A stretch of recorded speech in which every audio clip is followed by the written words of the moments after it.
நலன் காக்கும் ஸ்டாலின், உங்கள் குடும்பத்தின் நலன் அரசின் பொறுப்பு.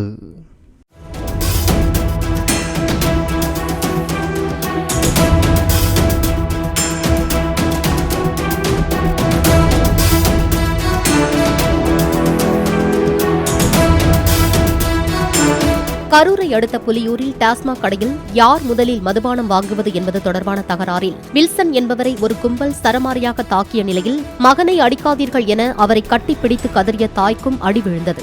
நடுரோட்டில் நடந்த கொலைவெறி தாக்குதலால் வாகனங்கள் செல்ல முடியாமல் வரிசை கட்டி நின்றன. தலையில் ரத்தம் சொட்ட வில்சன் மயங்கிய பிறகே அந்த கும்பல் தாக்குதலை நிறுத்தியது.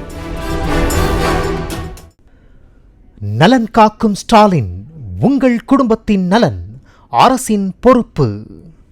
பிளே ஸ்டோர் மற்றும் ஆப் ஸ்டோரில் இருந்து பாலிமர் செயலியை QR கோடு மூலம் பதிவிறக்கம் செய்யுங்கள். செய்திகளை உடனுக்குடன் பெறுங்கள்.